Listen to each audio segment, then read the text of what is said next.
Yes.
Ladies and gentlemen, boys, girls, people of Earth, we are here. We are alive, and it is time for episode 6 of season 4 of the House Divided podcast. It is the Super Bowl preview show. Hello, hello. We are here. We are live. What is up, everybody? We're back for a second week in a row on a Saturday. Yes. we weren't supposed to have 2 Saturday specials in a row, but we do. So Yeah, we do. There was some COVID nonsense going on with the Chiefs, and it's kind of hard to do a Super Bowl preview episode if you don't know half of their roster is going to be depleted because of the coronavirus. So decided to wait that out a little bit. Thankfully, no further developments on that. no, that was a story. I don't really think we're going to be talking about that a whole lot in today's show. So with that being said, we have a lot to get to though. So we're going to dive right into Stupid People Say Stupid Things. This podcast will probably be littered with some breaking news because we do have the NFL awards going on right now and the Hall of Fame inductee announcements going on. So that'll also be happening. So we'll catch everybody up on the Hall of Fame and the NFL honors stuff when we get to the news, and then as it breaks, because there's already been another one that I've seen since we went live. So we might have some multiple breaking news bits in this one. So with that being said, let's hop in with Stupid People Say Stupid Things. We're going to try and be quick about these today because we do have a lot we want to get to. So I will cede the floor to Jordan to let him start. Problem is, I don't know where to start. What's the least stupid? Well, if you don't know where to start, then I guess I can. Yeah, go for it. I mean, so many different grades of stupid. Yeah, I'm just going to go through mine in the order of which I found them. Starting last Sunday, Mike Freeman of NFL Network coverage, NFL reporting coverage on Twitter, or as his Twitter handle, Mike Freeman NFL, he was in last week's show for saying some stupid shit. Yeah, back-to-back weeks. Yeah, he's not a place you want to be back-to-back weeks. No, it's quite possible Mike Freeman could be making a running for Stupid Person of the Year come the end of 2021 when we do our Stupid Person of the Year. Is that an announcement that we're gonna do a stupid person of the year? Yes, it is. An unintended announcement, but it is an announcement now. All right. Mike Freeman on Twitter said, "What the?" And this was discussion of the Lions trade. Once again, shout out to Ford Field for letting Jordan do a podcast there.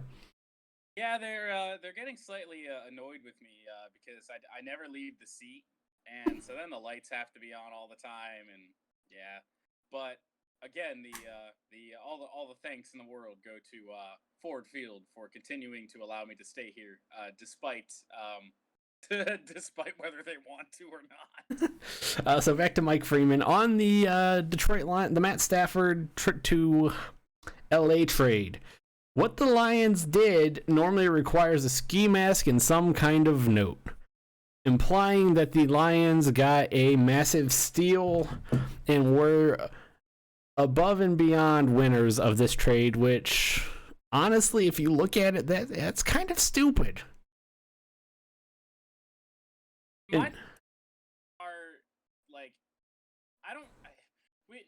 We have this obsession that, there's got to be a winner and a loser of a trade. I think this is going to work out good for both teams. It was time to move on from Matthew Stafford, and the Rams were willing to pay it, and we get some draft picks for it. I don't think anyone's a clear loser. Well, I will say I think there is a clear loser, and that's Jared Goff. Because we'll get to that. Jared, we'll talk about this probably next week. Just a quick touch on it. Jared Goff is going from a team that is 100% a Super Bowl contender. He was the franchise quarterback for the Rams. He is now essentially most likely going to be a bridge quarterback for the Lions. Yeah. A bridge between two franchise quarterbacks. If I had my way, that'd be the way. That'd be the way I want to go. Now, with that being said, the reason this makes stupid people say stupid things, why Mike Freeman made it 2 weeks in a row, is because, this is a trade where there are no, I don't understand why there has to be a clear winner and loser. And honestly, the reason why everyone thinks the Lions won this trade is because of the picks. Especially the two future first round picks that the Rams had to send with Jared Goff, so a team would want to eat that salary for a year. Yeah, I think we probably would have gotten one without Goff, but to get the second pick, you had to acquire Goff. It was just the way that it was. Yeah, so that's why this one makes stupid people say stupid things, because there is no true loser. But first off, if there had to be a loser, which I don't believe there is, it would kind of be the Lions, because the only reason they got what would be considered winning is those two future first round picks. Right. To eat. Well, it's especially hard to name a winner knowing that right now they're just draft picks. Yeah. And more than likely they're going to be late round draft picks. Now, that's not saying you can't get really solid players at the tail end of the first round, but it's not like we're talking about, picks that are gonna, be in the top 10 more than likely. Most likely, yeah. So moving on, do you have one, or you want me to just roll with mine? Just roll with your 5, and then I'll decide on my order here. Okay, so my next one comes from Tuesday. Now, as some of you may or may not know, Tuesday, February, whatever date it was, February 2nd, Tuesday, February 2nd, was the 13-year anniversary that the Lakers traded away Kwame Brown for Pau Gasol. And for those of you who may not remember, Stephen A. Smith of ESPN went on a rant about how bad Kwame Brown was, because let's be honest, Kwame Brown was not good at basketball. Pretty bad. He was bad. Says a lot that the guy retired in 2013, and he is right now only 38 years old. So that should tell you all you need to know. Yeah. So this individual on Twitter replied, his Twitter handle is S. Keith Pryor. This individual replied to ESPN's tweet, "Suspended who got suspended. I've never even heard the guy. What monumental feat is he credited with? I guess he's one of talking heads at ESPN for those who have no life at all. Insert gay slur here because I'm not saying that on Twitch or YouTube or this podcast. Yeah, don't get my channel banned, please. So insert slur here. You like sports? Watch the bloody game or watch the last 5 minutes of news broadcast. What the hell? Insert homophobic slur here. Nice. Yeah. I'm not going to get too much into it, but this is bad. Speaks for itself. Yep. My third one comes from a man who we joke about a lot here on this show because we like him because he says funny things. Brett Favre said something about Deshaun Watson and Deshaun Watson's trade request to leave Houston. And this one made stupid people say stupid things because, well, Brett Favre, just to leave organizations, retired and then unretired. He held organizations hostage at points. Unfortunately, that will be part of his legacy and how some people will remember him. So, to what Brett Favre said on Wednesday when asked about Deshaun Watson's trade request. You get paid a ton of money to do a certain job. Just do it and let the chips fall where they may. I think we make too much money to voice an opinion, but I'm not saying he's wrong. Again, I think it's a different day and time, and it'll be interesting to see how the organization handles it. This one, Brett Favre is like, honestly, I feel like in terms of recent memory quarterbacks, Brett Favre made the game fun to watch. Or at least in terms of his grouping of quarterbacks. When you look at some of the quarterbacks that were in the league around him at the time, you had Peyton Manning, Drew Brees, Phillip Rivers, Tom Brady. You could say Eli Manning, I guess. But, I mean, yeah, Brett Favre's a little bit older than all of those guys. But Brett Favre made the game fun to watch just because he was a personality on the field. But I think this is a very interesting take from him, considering he held the Packers hostage to leave, so he could leave because he was upset with how the Packers were running things. Yeah, and Deshaun Watson's agent said it well, I think. Don't throw stones when you live in a glass house. Yeah. Yeah. That's essentially what it is. Like, pretty much what we're doing here. I wouldn't really even qualify this at high-end stupid. Like, out of everything I have, this is like low.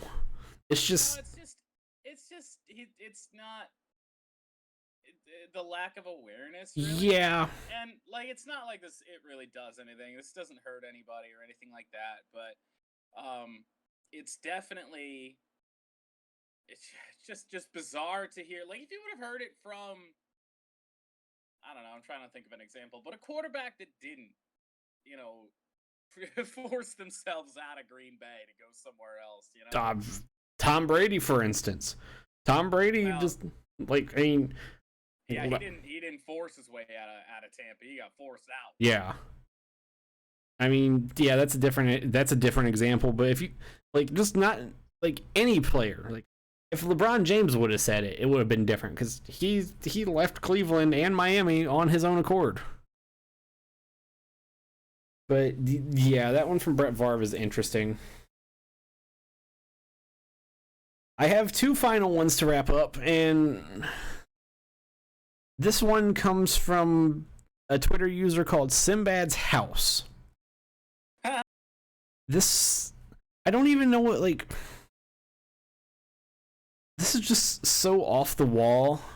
The original tweet was about the Chiefs and their possible COVID concerns. And this individual went on a rant about Travis Kelce and how much he hates Travis Kelce. Kelce haters featured in this segment 2 weeks in a row. Okay. Yeah.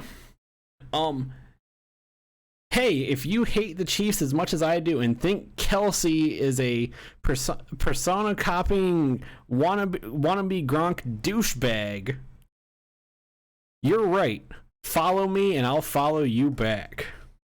Oh, wow. There's a lot to unpack there. Yeah, we'll be quick about unpacking it. First off, he's doing the old follow for follow shit, and then nonsense.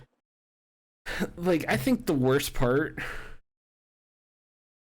I honestly don't even know what the worst part of it is other than that. I mean, that obviously is like there's so much of this one that is just like,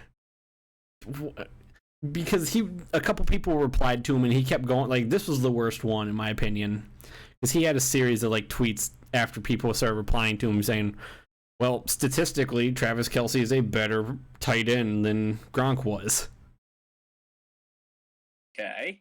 And he just kept going on about how much Travis Kelce tried to copy everything Gronk does. And it's like, why? Because he plays tight end? He's a tight end. Like, he's a tight end and he has a personality. He's not a board. That's pretty much it. Like, you look, I think you look around the NFL, the only people who seem to be allowed to have personalities anymore without getting in trouble are wide receivers, because that's expected out of them. In a way, yeah. I mean, even then, you have to, like, it still has to be toned down. Wide receivers and cornerbacks.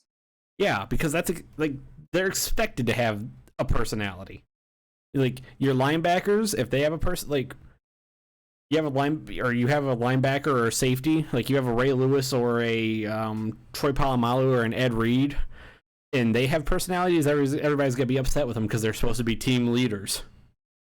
You get a defensive lineman or an offensive lineman or a tight end who has a personality, shut the fuck up, you're irrelevant, you play an irrelevant position. Quarterbacks have a personality. Why are you doing that? You're supposed to be a team leader. You're supposed to be more mature. Like, NFL players can't have their own personalities. They can't just, apparently there's this mindset amongst some people that NFL players have to be 2x4s. And it's fucking stupid. Yep. They all gotta have their personalities, personality of sandpaper. Yep. And my final stupid people say stupid thing, wrap this part up from me for the week, comes from a Facebook post by NFL or Sunday Night Football on NBC. So, for many of you who may or may not know this, February is Black History Month. Because of that, Tony Dungy wrote a article or something. He wrote something, I don't like, a letter or an article, I can't remember what NBC called it, about how there needs to be more diversity in terms of head coaches in the league. And this one individual, and because it's on Facebook, I won't say names, comes in like a handful of others. This one's probably the worst though, saying that if there's gonna be for there to be diversity in terms of head coaches, there needs to be diversity in the field, on the field first. A bunch of people were like that, but this was the worst. From this individual, how about we get some diversity on field? How many white, Chinese, or Mexican or other players have you seen?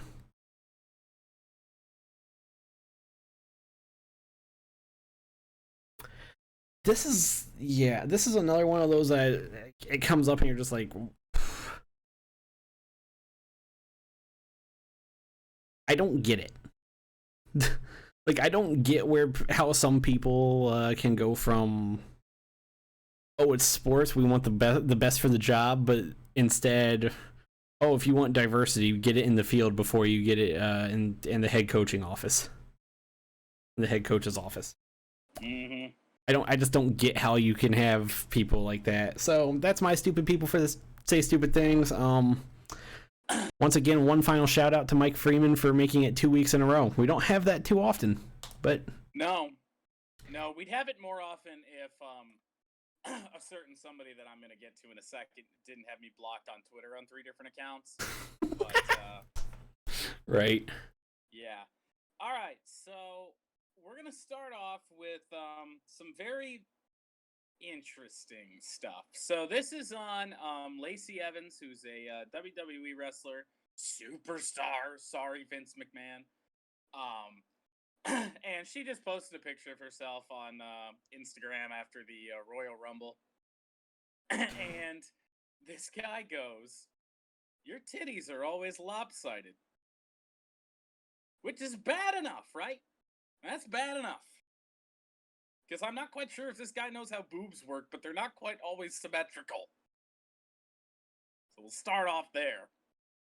He did this from an account promoting his hot dog business.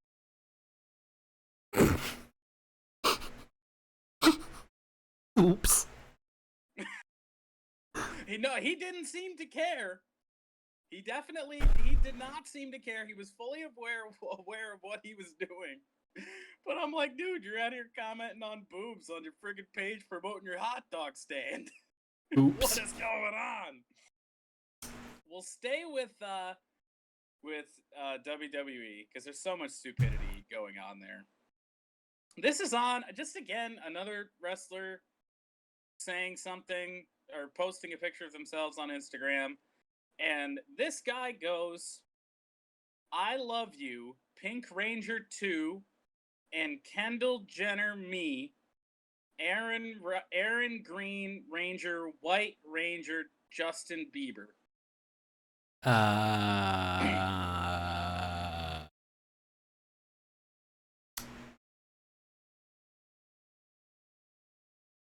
Well, apparently audio said you were a little quiet, so I turned your sound up and I heard all of that also. I wish I hadn't. I wish I hadn't seen it, but yet here we are. Now we move on to Reddit. The EA NHL Reddit, I do believe, to be completely specific. Now, somebody said that people need to stop going after EA and the content creators for EA, and that EA listens to their community. No, they don't. Yeah. I have 4 years. I have 4 years worth of Twitch clips saying that they don't. You have many years of hate tweets directed at EA to say that they don't. Yeah, that too. Yeah, not much going on there with that one. If anyone wants to see EA hate tweets every so often, follow me. They're there. Yeah. They're always golden. Oh god, yeah. All right, back. Oh god. I actually think this is the time I've been on Twitter. I think it's the only. Nope, it's not the only. Well, technically, it's the only time that Twitter is featured. So, somebody goes. This is on Jared Goff's Instagram, where he is doing his whole "Thank you LA" thing. Detroit, here I come. And somebody goes, "You have to live in Detroit." Crying face, crying face, crying face. Which, say what you will about Detroit, whatever. I don't think it doesn't deserve the reputation that it gets, but that's beyond the point. This guy's from Boston, which is arguably worse.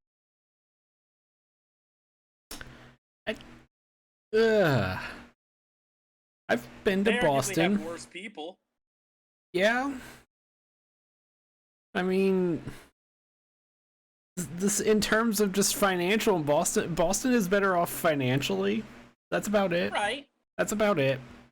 Yeah. I mean, but I don't think Jared Goff's worrying too much about finances. Not no, these days. no, he'll probably just buy Matthew Stafford's old house. Right? Why not? Well, that's what it's gonna be. They just need to like negotiate a house swap. Right.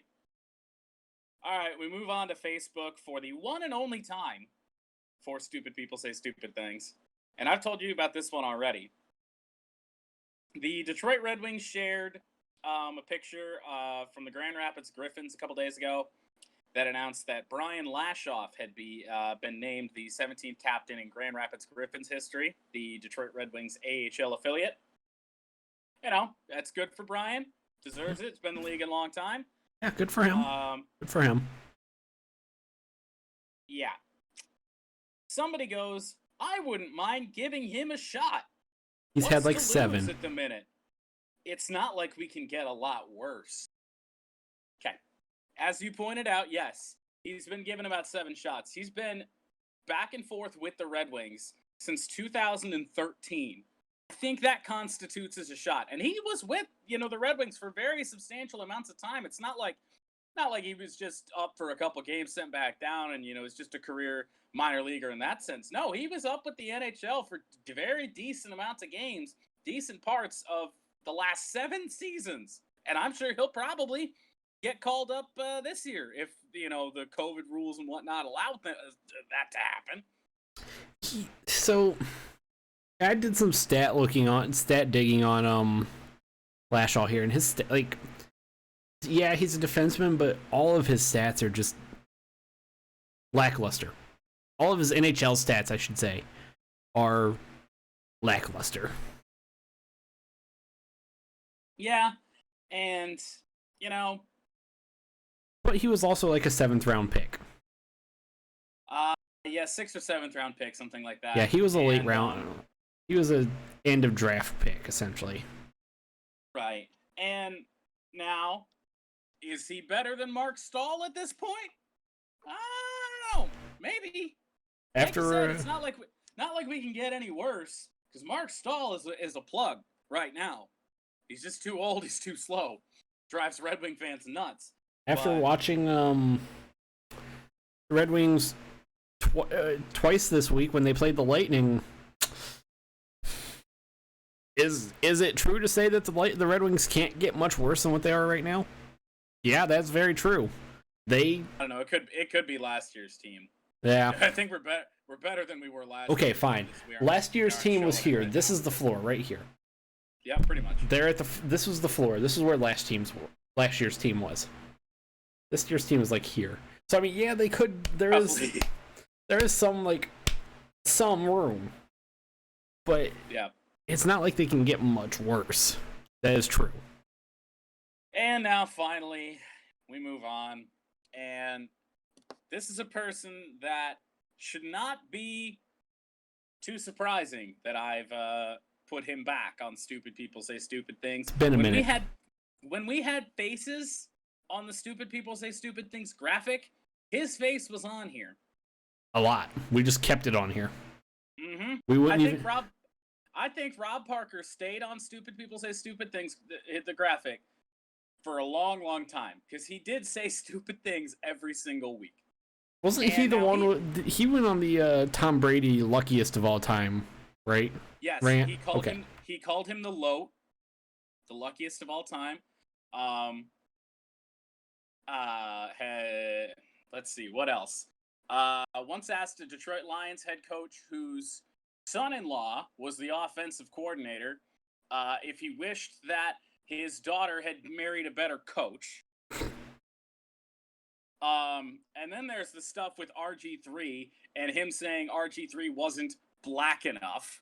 Oh yeah, I remember that. And we're back with race relations with Rob Parker today.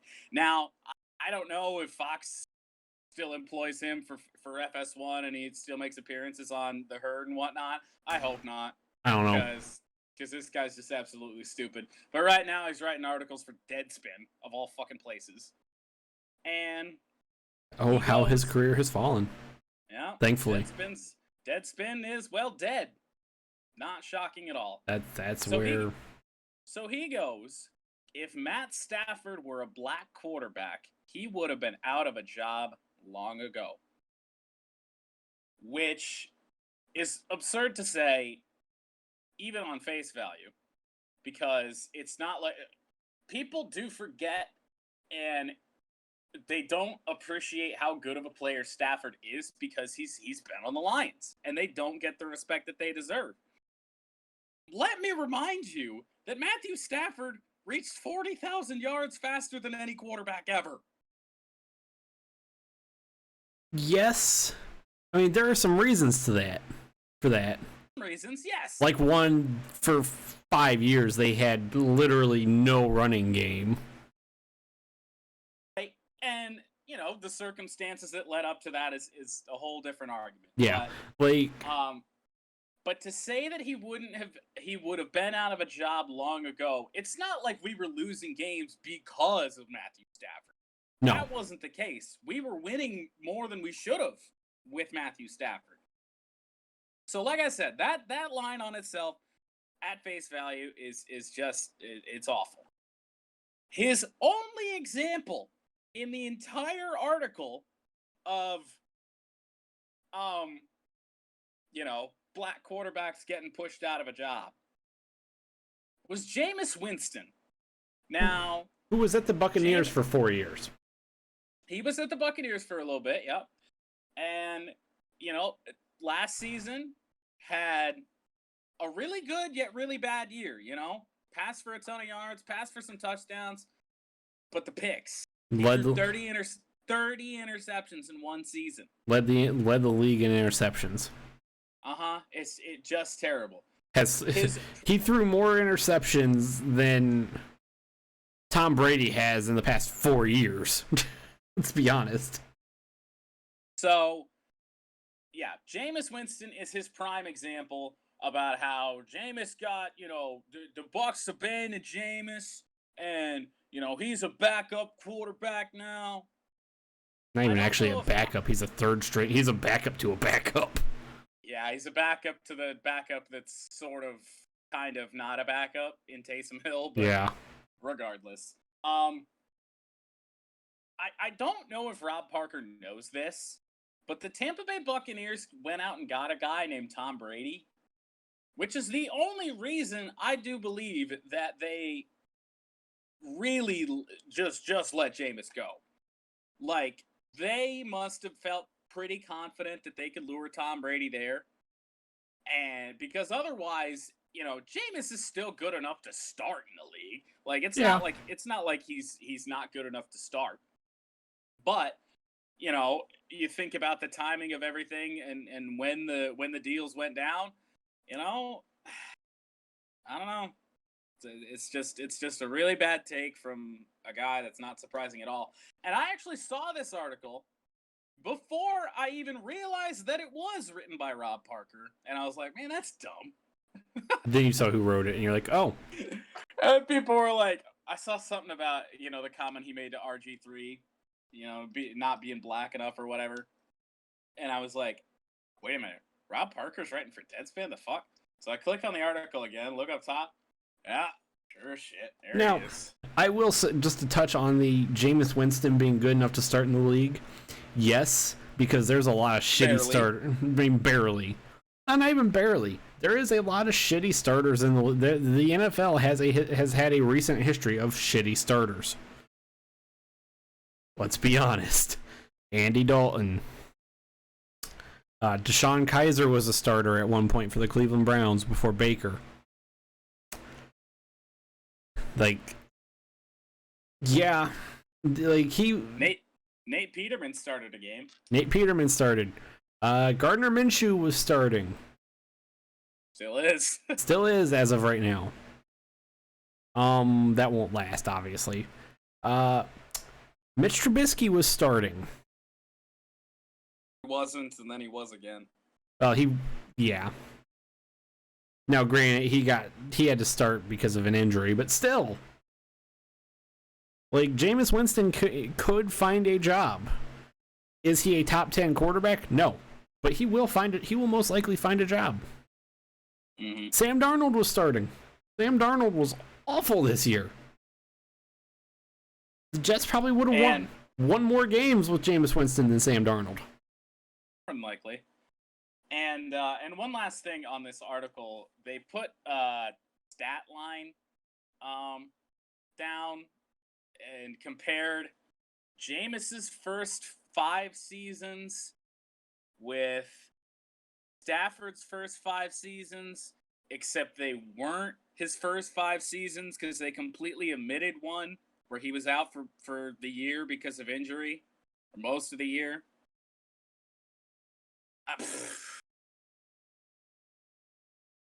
Yeah. Oh, wait a minute. I do have one more. I forgot about this. I was ready to transition to the news. Holy shit. And I'm sure you saw this too. Penn State football. Yes.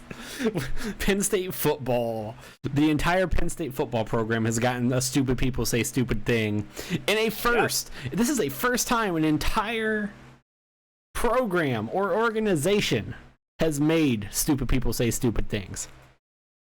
Yep. Except for the times they haven't. Yeah.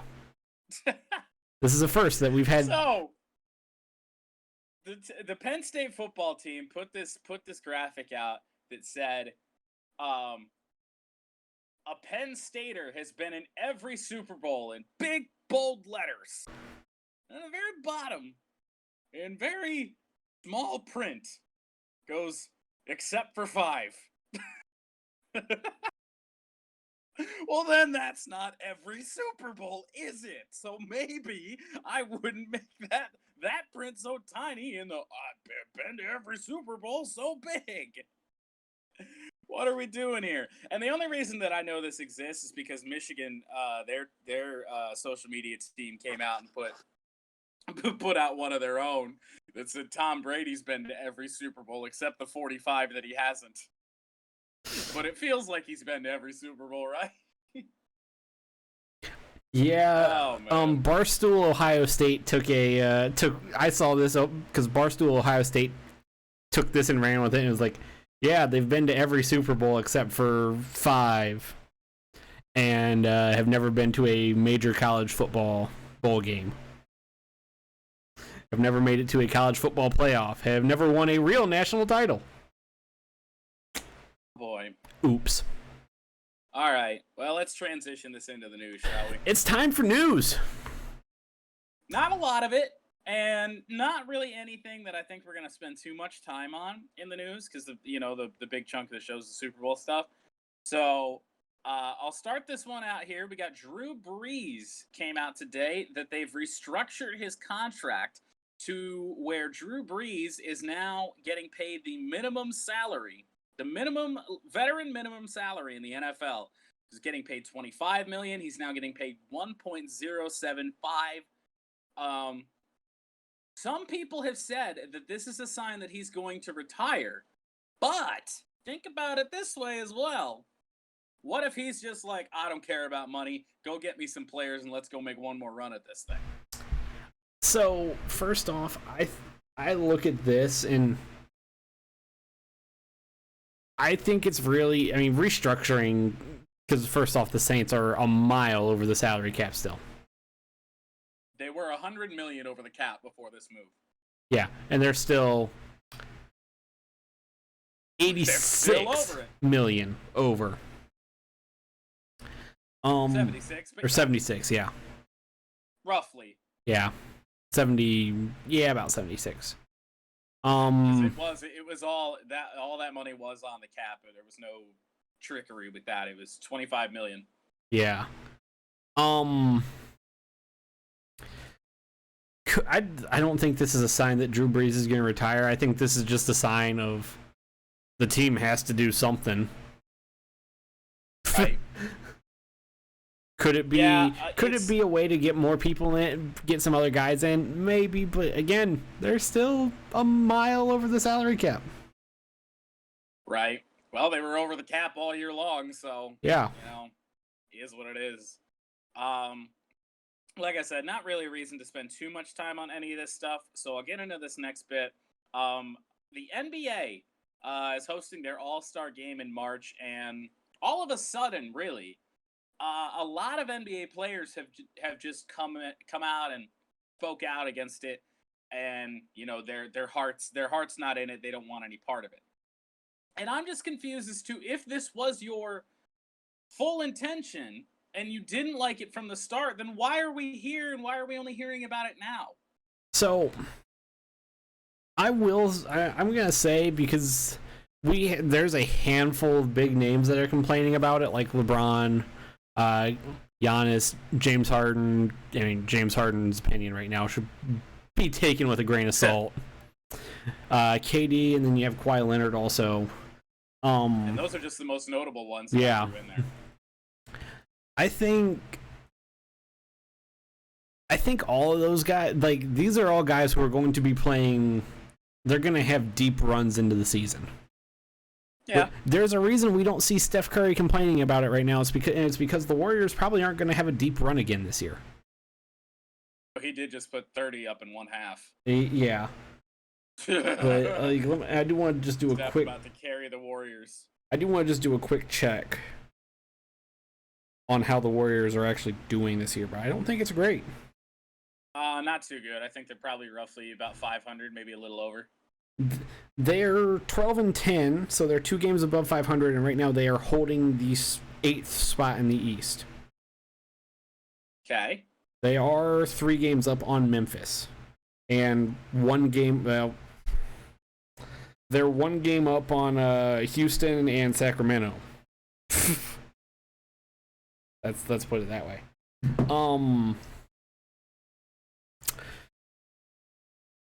I think a lot of people are a lot of players are starting to realize that with how compact everything is this season, you throw the All-Star game in there, they're not getting a true break. Right, and I think that's what it really comes down to. Well, and that's an argument too, but I think it was I believe it was Giannis who said that their heart's not in it because they can't see their family right now. And if your heart's like, I get it, especially in the NBA and the NFL too, with the Pro Bowl, the players' interest has never been high. No, because it's fucking meaningless. It is. As an all-star game should be. They're supposed to be fun. And, I think the NHL does a good job of that. Baseball's all-star game is always a big deal. Even, before and after, they took out that stupid stimulation where the winner of the All-Star game got a home field advantage in the World Series. Yeah, that was dumb shit like that. But no, I think it's got more to do with they just don't like the situation right now. And yeah. I don't think the All-Star game necessarily has anything to do with it. I just think it's there and they don't want to do it anyway. So yeah, I think a lot of it comes bigger complaints. I think a lot of it comes down to they finally players, and I'm sure that hockey's gonna hit this eventually too. Players are starting to hit that point where they're realizing that this year's gonna be a grind. They can't just go home and see their families. They have to essentially be cordoned off from everybody but the team. Mm-hmm. And on top of that, with how condensed the season is, it's just game, travel day, game, travel day, game, travel day, game, travel day. I think hockey will hit this same brick wall around March, because the NBA has been going for about 2 months now. The NHL has gone a little over, not quite a month yet. I think around the NBA has been going for 2 months. The NHL has been going a month. I said that backwards. I think the NHL players in the NHL will start to kind of hit that wall a little bit. Especially you'll start seeing players from you'll start seeing like Ovechkin or Stamkos or Crosby. You'll start seeing big name players who will start being like, yeah, I don't really want an all-star game. I don't really want to have any part of that because this season just kind of sucks. Right. Could very well be the case. Yeah, I think that's what a lot of it is they're starting to realize how much of a grind and a long haul everything is this year. Anything else on that there? No, that's just it. All right. So we're gonna go off the notes here because we did say we were gonna get to the Hall of Fame stuff, and so we'll go through who has currently been named to the Pro Football Hall of Fame class of 2021 thus far. This is not the complete class that we know of. There was another announcement literally just a minute ago, so we are a ways away, I think, still. Let's see here. So we have Charles Woodson. First played ballot. For the Raiders. Yeah, first ballot. Played for the Raiders and the Packers in the NFL. Of course, played for Michigan. I couldn't just not mention that. Heisman Trophy winner in 1997. Just a great career in football in general. We then had what was a bit of a surprise for me because I did not think this guy was going to get in this year for a couple of different reasons, but I'm glad he did. Calvin Johnson of, no secret, my Detroit Lions, the Ford Field's Detroit Lions. You hear that, guys? Ford Field. Yeah, I'm not here, or I am here, but I'm not a cardboard cutout. It's really me. Calvin Johnson has been named to the Pro Football Hall of Fame. Then we have Drew Pearson of the Dallas Cowboys. Let's see. Yeah, Ring of Honor for the Dallas Cowboys, Super Bowl champion. Seems like a very deserving candidate there. Then we have Alan Faneca, who I'm not quite sure I've heard of. I think he's an offensive lineman. I believe so, like. Yeah. Played for the Steelers, Jets, and Cardinals. He makes it to the Pro Football Hall of Fame. Bill Nunn, who does not have a Twitter, so I can't do much digging on him.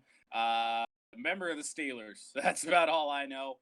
And the one that was announced just a couple minutes ago, John Lynch, who played for the Buccaneers and the 49ers, is currently the 49ers general manager.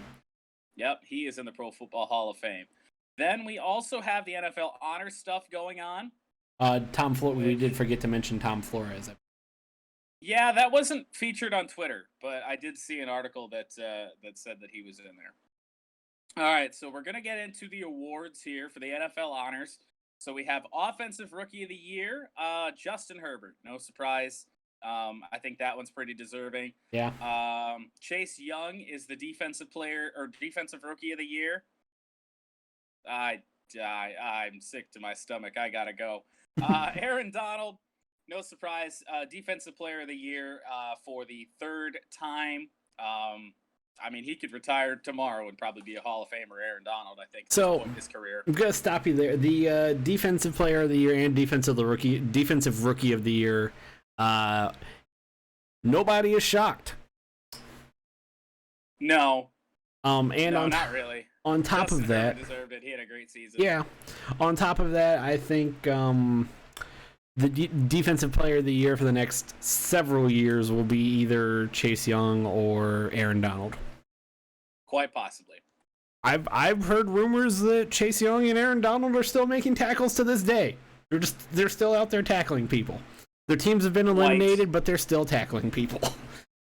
Quite possibly.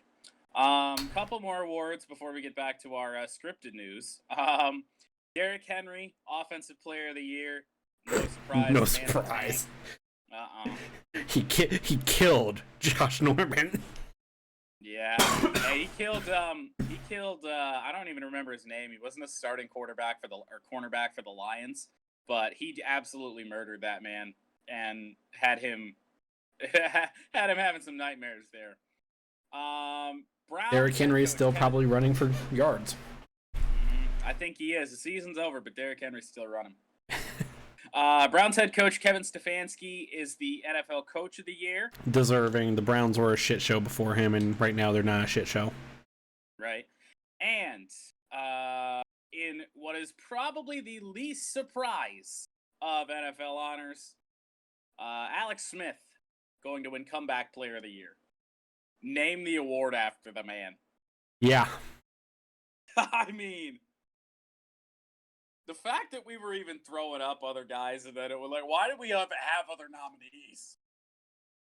Why was Ben Roethlisberger named a nominee? He wasn't going to win that. Fuck no. I mean, yeah, it was great coming back from injury. Having the season that the Steelers had. Got derailed there towards the end, but whatnot. But how can you beat the fact that Alex Smith nearly died? Yeah. And then even if he wasn't dead, he was going to be permanently messed up. Guess what? Neither of those things happened. He came back and played some pretty decent football and essentially led the Washington football team to the playoffs. Yeah. So I will just to touch on the comeback player of the year. I thought the Adrian Peterson story the year after he tore everything in his one knee and he spent a year and a half away from football. I think the full season he had back once he got back probably was going to be the best comeback story we would ever hear in modern football. And then Alex Smith nearly died and had what honestly should have been life-altering a life-altering injury.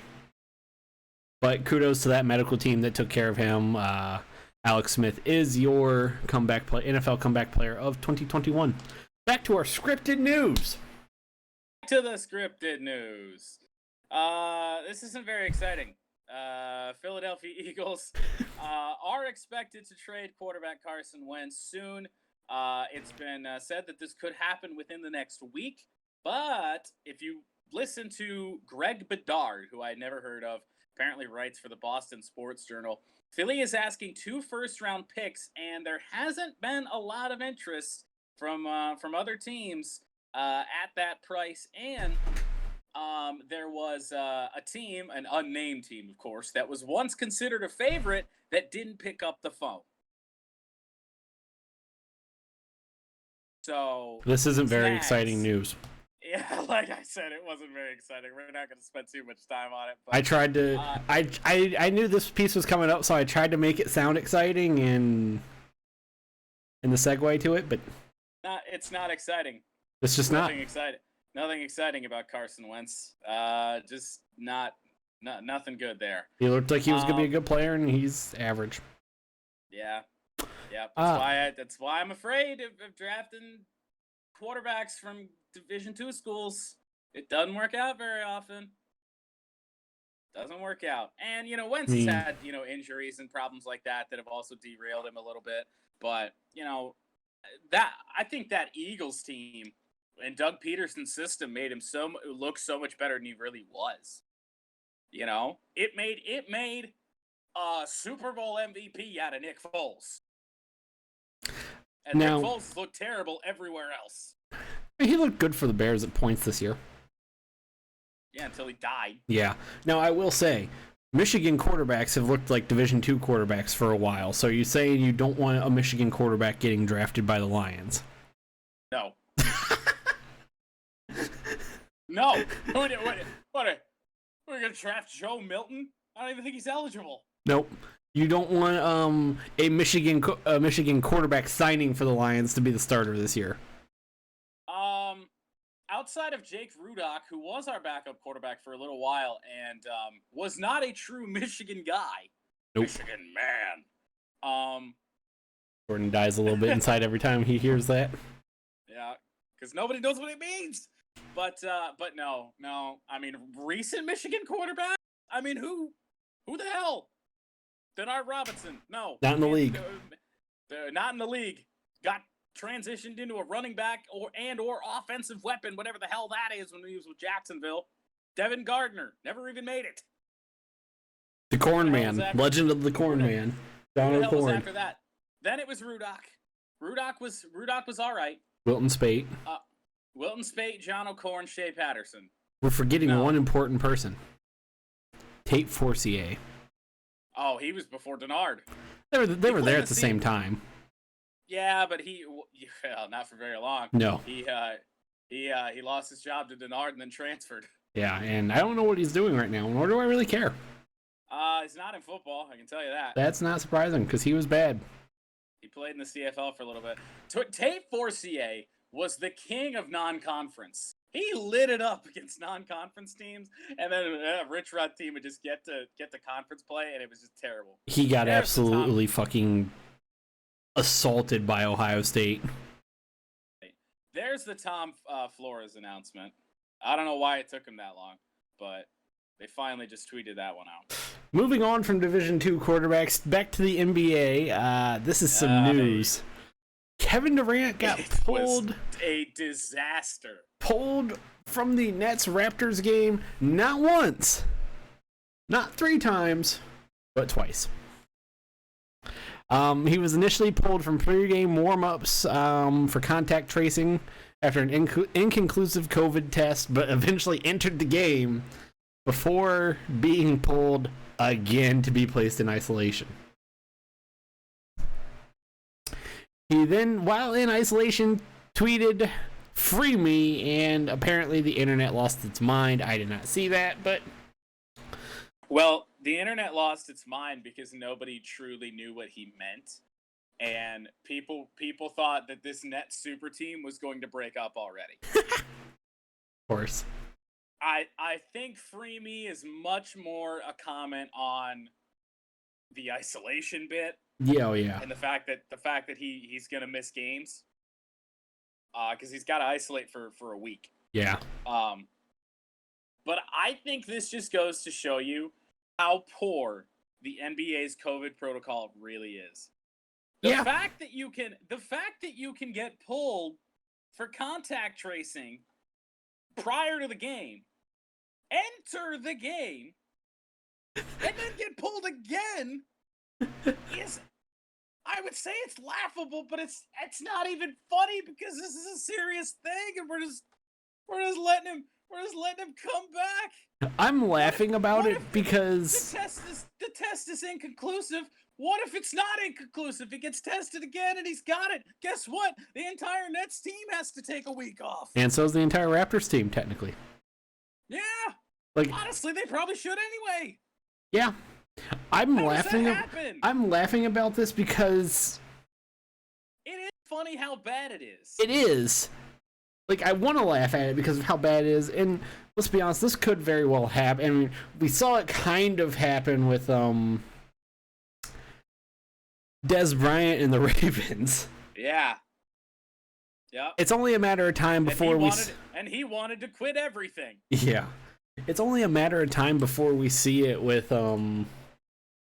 other sports. It was only a matter of time before we saw it with the NBA, because of course it's going to happen with the NBA.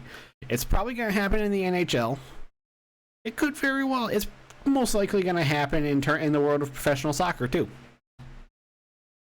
Yeah, it did in a way happen in baseball in the World Series with Justin Turner. Yeah.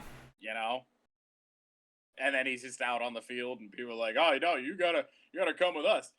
It's okay. I'm good. I'm all right. I'm gonna go celebrate this win. Yeah. Moving. Just really bad. They gotta learn from that. They gotta be better now. Moving on, the 2021 Big Ten football schedule was released. The final week of the schedule includes 4 rivalry games, including the game, Ohio State, Michigan. Unfortunately, even though I knew it was not going to work out this way, unfortunately, Ohio State does not get their home game against Michigan back. No, they may very well make it up down the line. Yeah.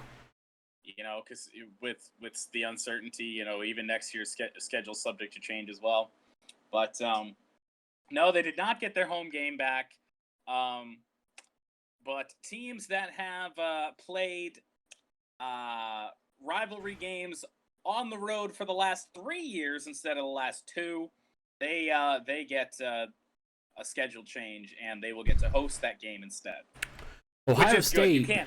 You can't have a rivalry game in the same spot on the road for 3 straight years. You just can't do that. Now, I will say, like, Ohio State, their schedule pretty much all of their Big Ten games, except the game against Michigan, got adjusted in some way.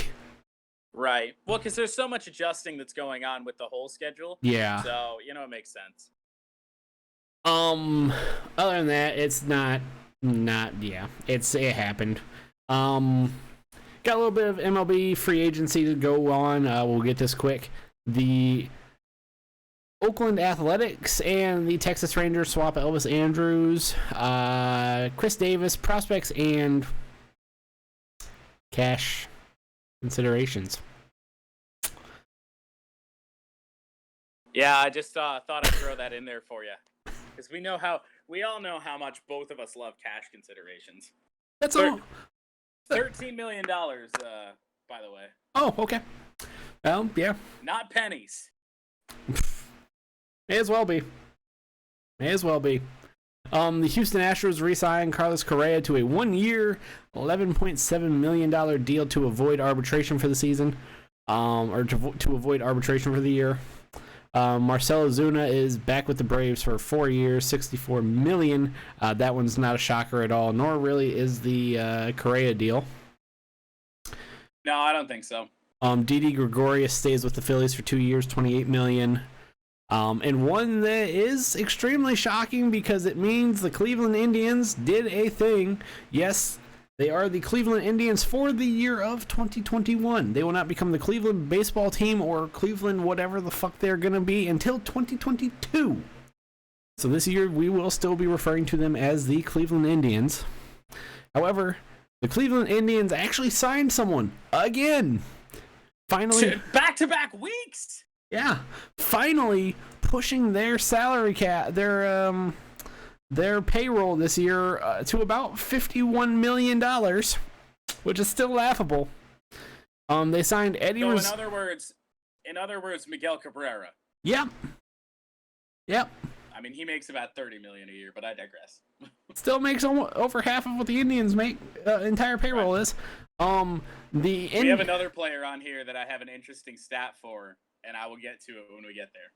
Yeah. The Cleveland Indians signed Eddie Rosario to a 1-year, $8 million deal. The Detroit Tigers re-signed Jonathan Scope for 1 year for $4.5 million. Yes, they did. Good. I like Jonathan Scope, which is really strange because I wasn't a big fan of him when he was in Baltimore. Maybe it was just because I thought he had a weird name. I don't really know what it was. And he was a Tiger killer when we played him in the postseason in 2014. So there's that.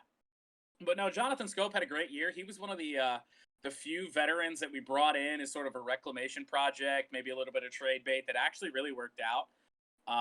He was a Gold Glove finalist for his position. He had a great season.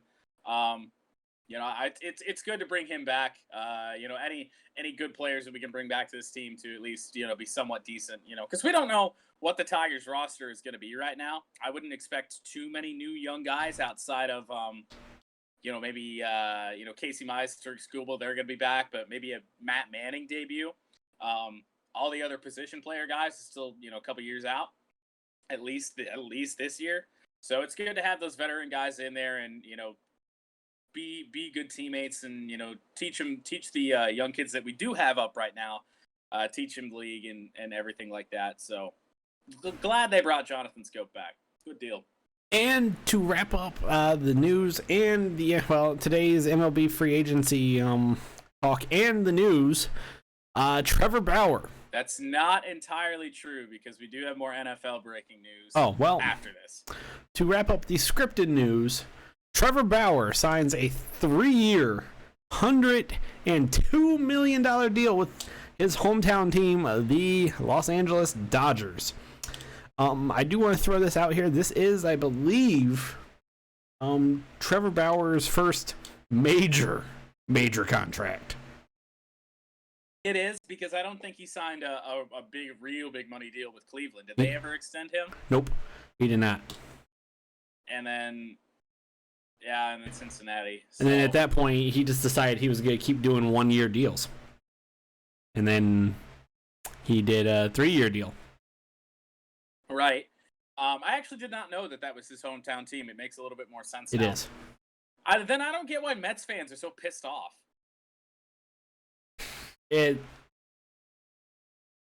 because Trevor Bauer is who he is, and he showed some little bit of interest in going to the Mets when Lindor and Carrasco went there. But you look at the Mets pitching staff right now. Why? Like, outside of DeGrom and Syndergaard, I mean, they have 3 really good pitchers. Yeah, like. But outside of that, they don't have the team. Like, that's just the way it is with the Mets. And if he wants to go win a ring with his hometown Dodgers, I mean, more power to him. And the Dodgers need his help because the San Diego Padres have a rotation of just as stacked now as the Dodgers do. And that was even before with Trevor Bauer. It didn't matter. I think, they were about equal. But, man, the Padres did so much, so you needed to do quite a bit to stay even or really stay ahead, because I think they did stay slightly ahead with this. Crazy deal. And here's where my crazy stat comes in, because you were talking about the Cleveland Indians salary. Trevor Bauer's salary will be more than the entire Pittsburgh Pirates 26-man roster. Oh. Which I don't have a figure for, but if that's the case, we can figure it out. Roughly mid $30 million a year, something like that. And this was also brought up, and this is correct. Trevor Bauer's contract is the largest annual average value contract in all of baseball. It is. Which is interesting because not just in all of baseball, in the history of baseball. Right. Well, that's never gonna. Yeah, it's the figures are only gonna get higher and higher. But well, yeah. Is it surprising a little bit? Yeah, because I don't consider Trevor Bauer the best pitcher in baseball. Even he's not the best pitcher on his team.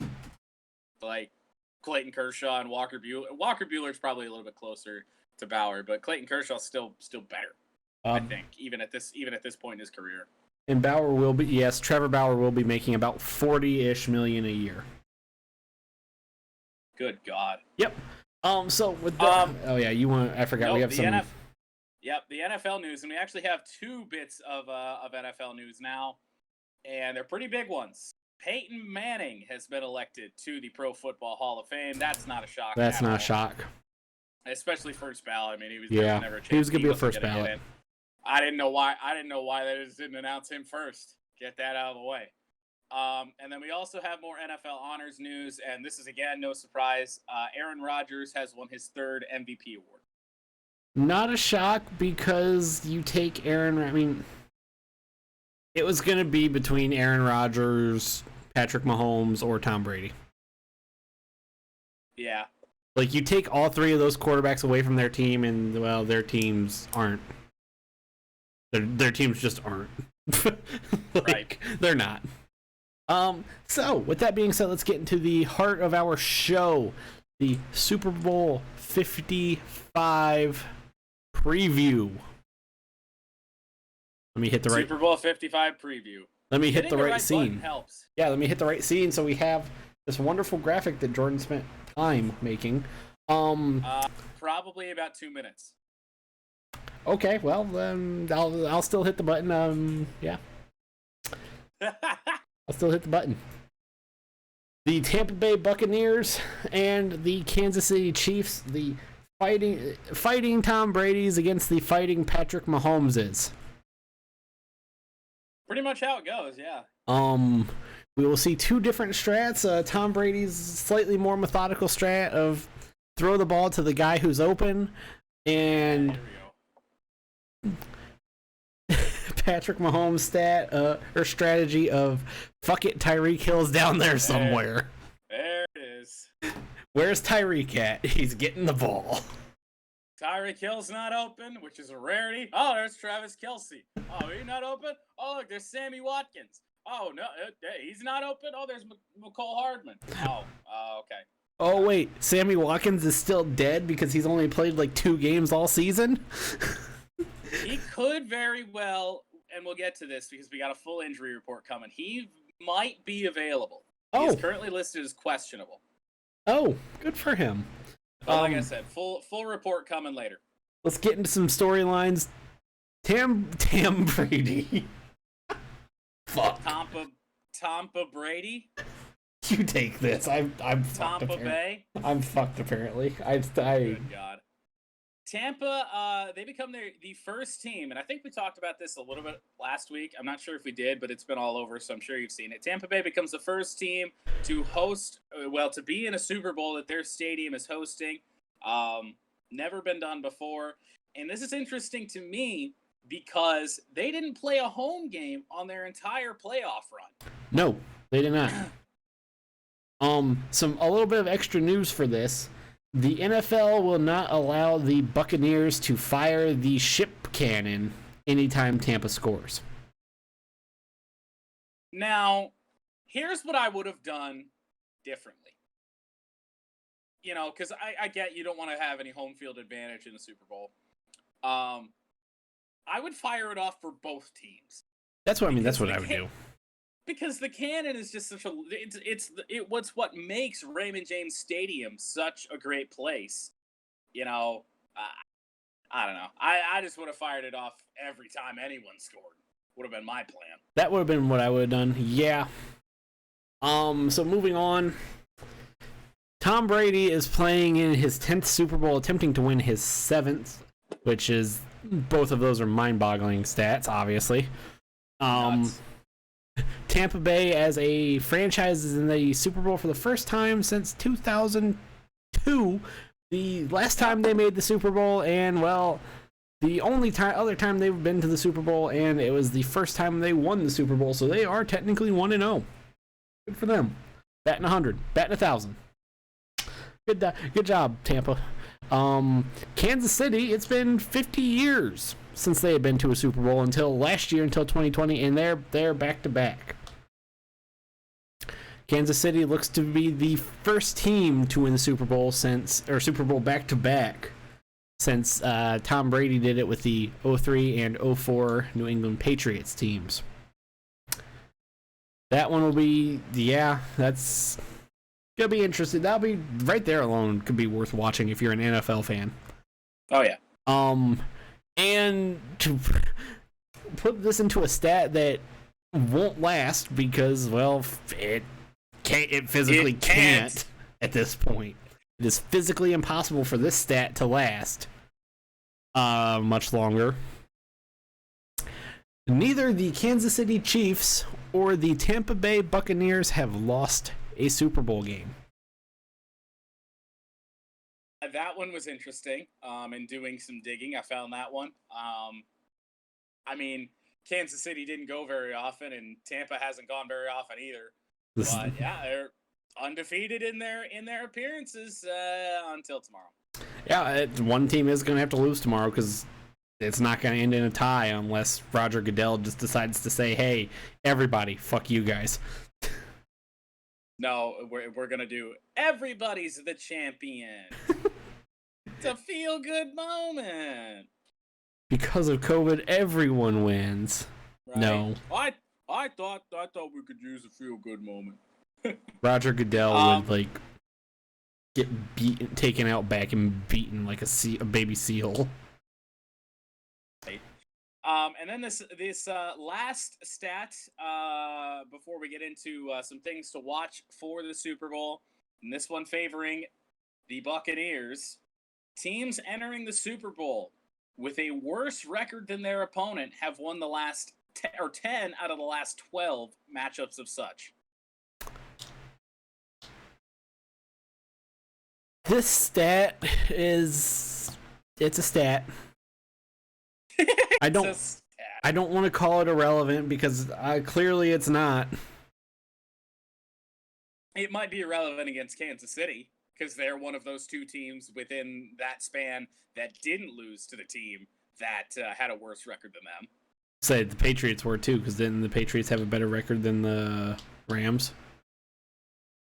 I believe those might be the two. So, in other words, a team led by Tom Brady and a team led by Patrick Mahomes Have bucked that trend. Yeah. Yep. So, let's move into some what to watch for. You want to lead us off with this? Because who knows if I'll actually be able to say stuff right. Yeah, I suppose. Kansas City, they have always started slow on this playoff run. You look back against the Buffalo Bills, they were down 9-0.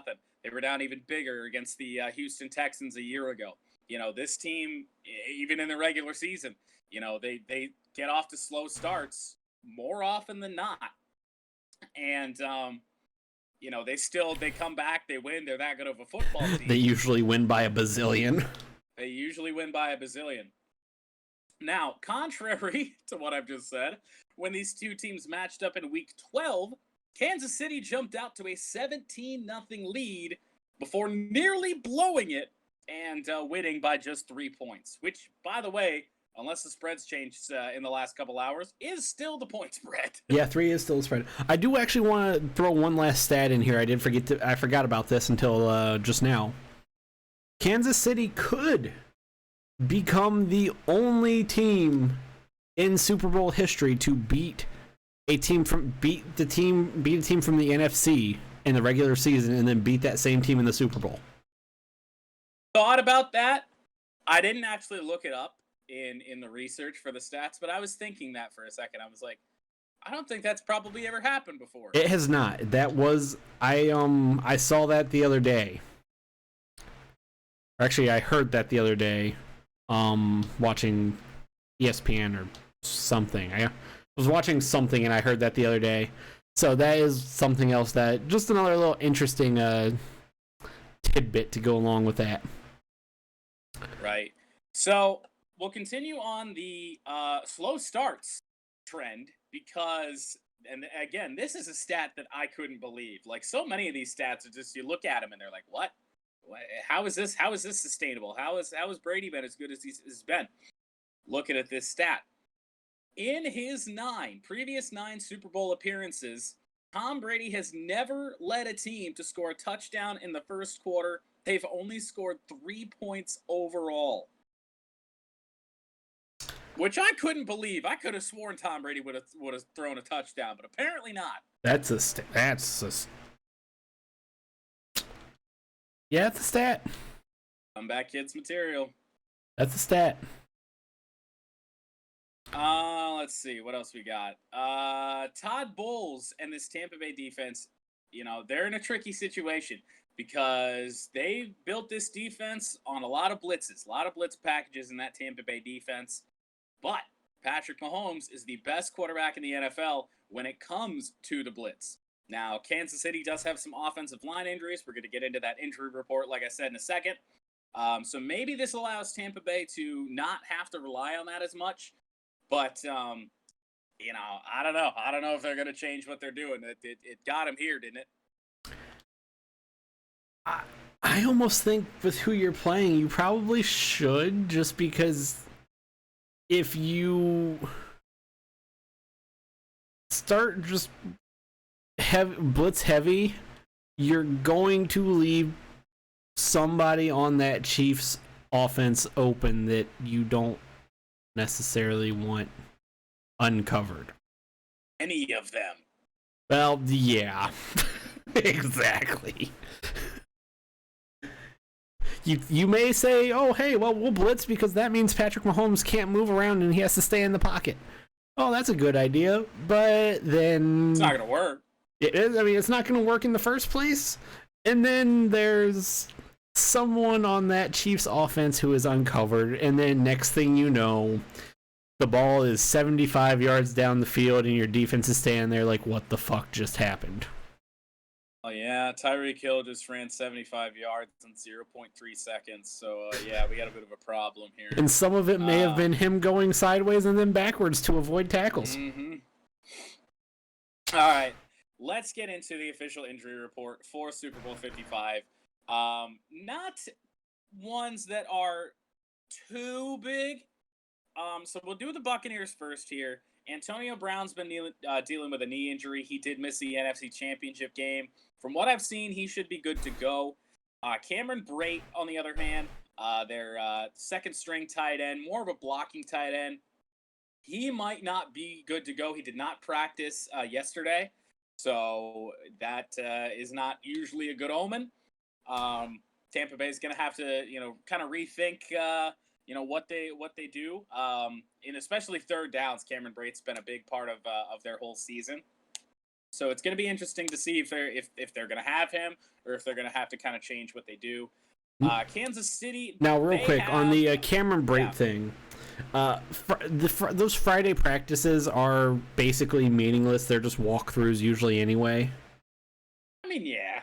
So him not practicing yesterday isn't the end of the world, but there does need to be a contingency plan there, especially because once you get into warm-ups, once you get into Sunday and they start moving around, then that's where questions begin to arise. Right, and there were some others that didn't participate today as well. Ndamukong Suh, but that was not injury related. A couple other guys, but some less notable ones. We'll move on to the Kansas City Chiefs injuries. They have a couple bigger ones. Two guys already listed as out. Eric Fisher tore his Achilles in the AFC title game, and linebacker Willie Gay. He is out with a knee and ankle injury, so interesting there. And then Sammy Watkins, as we mentioned earlier, he's been dealing with a calf injury since, I believe, week 16. Really just had a rough year in terms of injuries, did Sammy Watkins. He's currently listed as questionable, and there is hope there. Signs are pointing to that Sammy Watkins will play. Well, if Sammy Watkins does play, oh shit for the Tampa Bay defense. Right. Because just more guys. When Sammy Watkins, and as I said, Sammy Watkins has only played like 4 games this year. When Sammy Watkins has played, he's been good because, well, he's always been good in his entire NFL career. He's good. Sammy Watkins is good at catching footballs. Breaking news, Sammy Watkins is good. Well.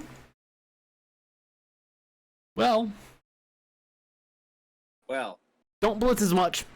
That's all I got. Yeah, probably not the best plan in the world, but we will. Unless you know for a Tampa Bay's plan is. Unless Todd Bowles, if you're sitting in Tampa listening to this, unless you know for a 1,000,000,000% fact that the Chiefs are going to run the ball, don't blitz as much. Just drop everybody back in coverage. I don't know. Even still, I don't know if that's quite a good idea. Just drop everybody except Ndamukong Suh back in coverage, because we all know Ndamukong Suh ain't gonna do shit in coverage anyway. Nope. I'm not sure if he's gonna do shit. Period. But Moving on from the injury report. Kansas City was the better team in Week 12. Tampa has gotten better, and they've had a run. We'll just put it that way. To use racing terms, they had a run from hell. They are... as Jeff Gordon would say, look at this! Everybody knows what Jeff? This! They've gotten hot.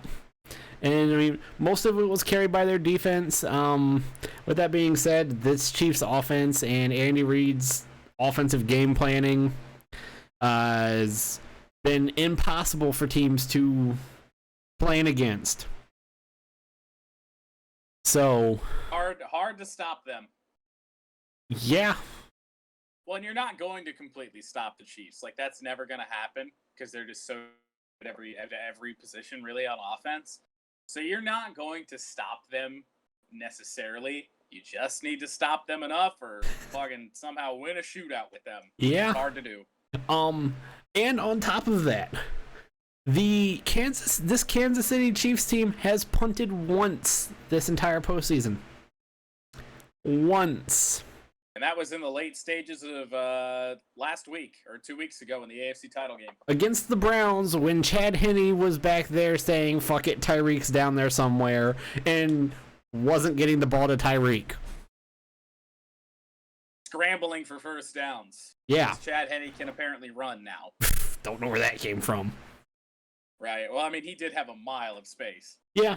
So that game was the only time the Chiefs have punted this offseason or this postseason. Which I mean, granted, they've only played 2 games, but still, one time. No, they didn't even punt that game. They punted against the Bills.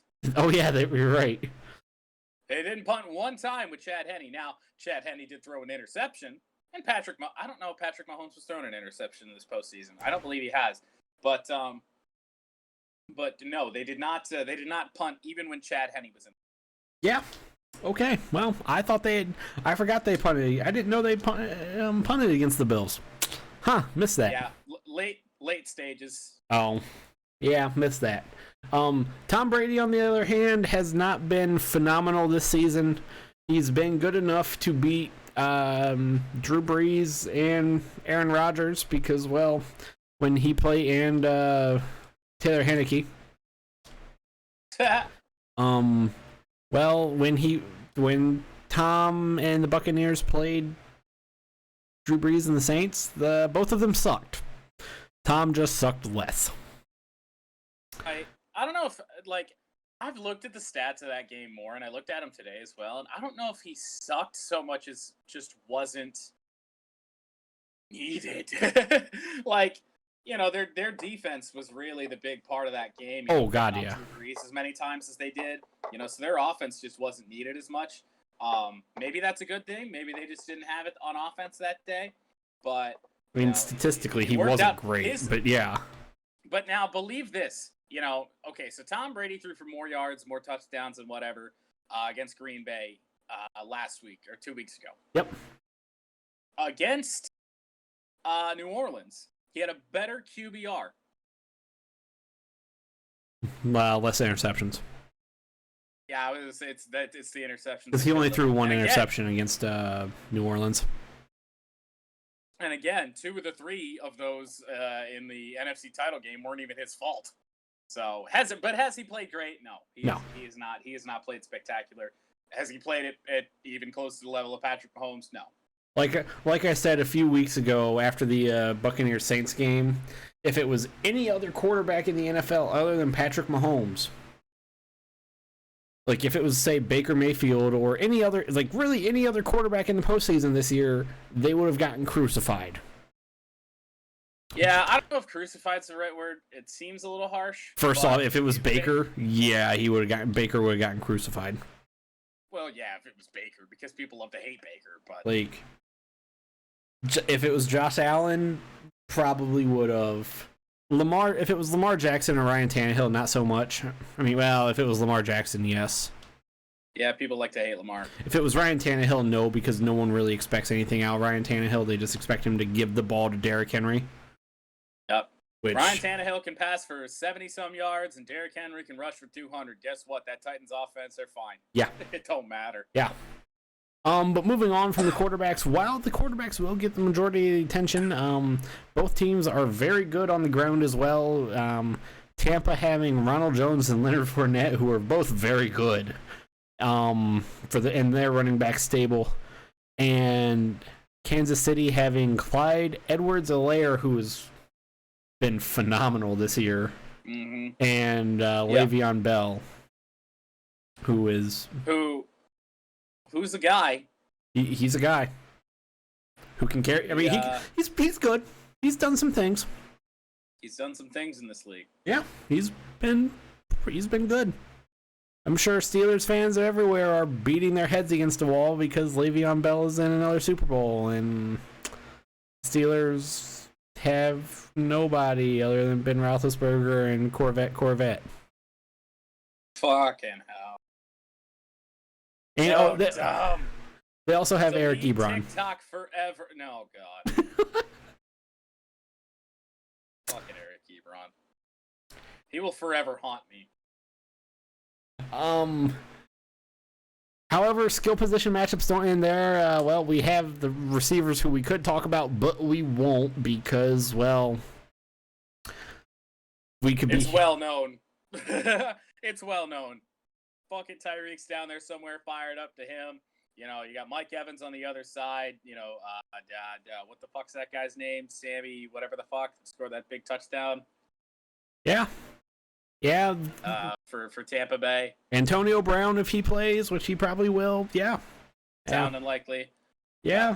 I mean, both teams have good receivers. Skill. Have good receiver core, but we aren't going to talk about the receivers. We will be talking about some people who will be catching balls with their hands. And yes, Travis Kelce and Rob Gronkowski. We have a matchup of two of the best tight ends in the history of the game, and two of the best tight ends the two best tight ends currently. Right. In the game today. I don't know if Gronk is at this stage of his career, but he's still better than most, and he was for a while better than anyone. Yeah. So that's basically all your storylines to look forward to in time. It is time. Let's get right into the picks. Let me hit the graphic, hit the button for the Super Bowl edition of the picks. I will lead us off here.